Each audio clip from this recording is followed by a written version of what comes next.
నమస్తే అండి.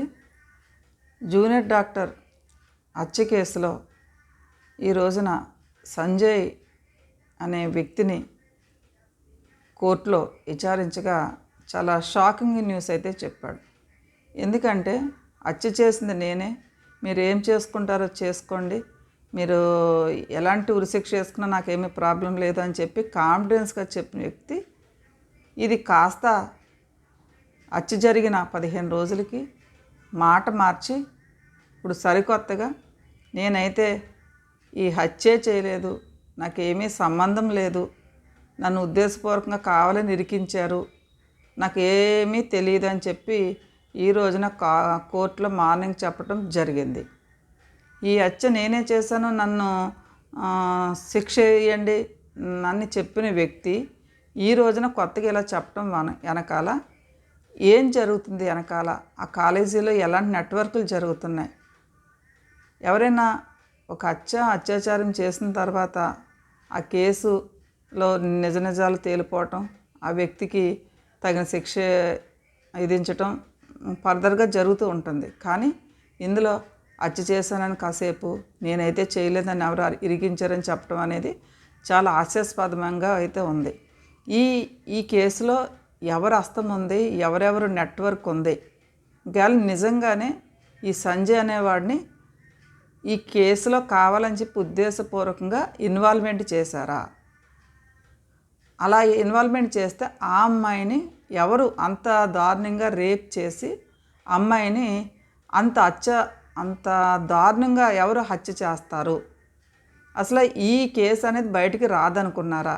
ఎందుకంటే ఎక్కడైనా సరే ఏ పోలీస్ స్టేషన్ అయినా సరే ఎఫ్ఐఆర్ నమోదు చేయకుండా కేసు అయితే టేకప్ చేయరు. కానీ అంత దేశాన్ని ఒక కుదిపేస్తున్న ఈ కేసులో హత్య జరిగిందని తెలిసి కూడా పోస్ట్ మార్టం అయిపోయిన తర్వాత కేసు తీసుకోవటం జరిగింది. ఇది చాలా విచిత్రమైన విషయం. అంటే వన్ బై వన్ అలా ఒకటి బయటకు వస్తూ ఉన్నాయి ఈ కేసులో.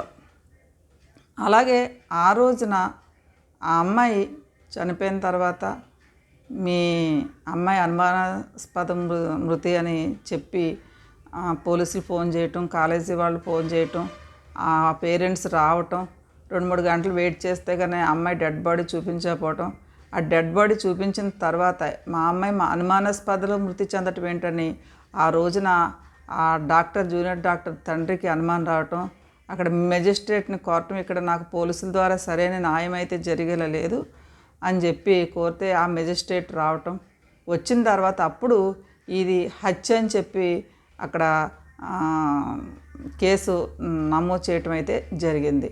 అంటే ఈ విషయం ఇంత పాశవికంగా చంపేసినా, అత్యాచారం చేసినా ఈ విషయం బయటికి రాదు, మనం సేఫ్ జోన్లో ఉంటామని చెప్పి అనుకున్న వ్యక్తులు ఎవరు, ఏ పర్పస్తో ఈ అమ్మాయిని ఇంత దారుణంగా చంపారు? అలాగే ఈ జూనియర్ డాక్టర్ కూడా ఒక అబ్బాయితో నవంబర్ నెలలో వివాహం కానుంది. వారిద్దరూ కూడా ఎంత అన్యోన్యంగా ఎన్నో సంవత్సరాలుగా ప్రేమించుకుని కొత్తగా దంపతులు కాబోతున్న ఎన్నో ఆశలతో ఉన్నారు. రేప్ చేయబడిన ముందు నైట్ కూడా ఆ జూనియర్ డాక్టర్ ఆ అబ్బాయి లవర్ కూడా మాట్లాడుకోవటం జరిగింది. కానీ వారిద్దరూ కూడా ఎక్స్పెక్ట్ చేసింది అయితే కాదు. ఇలాగా ఇది ఆడే ఇంత నాటకంలో ఇలాగ బలిపశువు అయిపోతుంది ఈ అమ్మాయిని చెప్పి వారిద్దరు కూడా ఊహించి అయితే ఉండరు. ఆ మెడికల్ కాలేజీ తనకి అంతిమ యాత్రగా ఉంటుందని చెప్పి ఆ అమ్మాయి ఆ రోజున ఊహించి అయితే ఉండదు. అక్కడి నుంచే కదా అమ్మాయి అంతిమయాత్ర అనేది సాగింది. కానీ ఏదేమైనప్పుడు కూడా ఈ హత్య కేసు రోజుకో మలుపు, రోజుకో ట్విస్టు అయితే జరుగుతుంది. దీని వెనకాల చాలా పెద్ద హస్తమైతే ఉంది.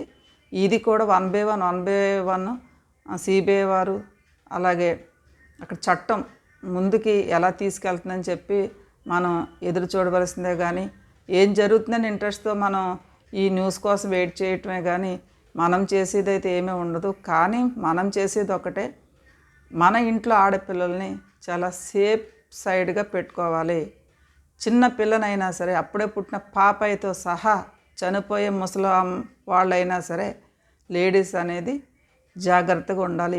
ఏ రోజున ఏ దుర్మార్గులు ఆడవాళ్ళపై ఎలాంటి అకృత్యాలు చేస్తారో, ఎవరు ఇంత దారుణంగా చనిపోతారో ఎవ్వరికీ తెలియదు. కాబట్టి ఈ డాక్టర్ హత్య కేసు తర్వాత అయినా ప్రతి ఒక్కరు కూడా అలర్ట్ అయ్యి కొంచెం జాగ్రత్తలు తీసుకుంటారని కోరుకుంటున్నాను. Thank you so much.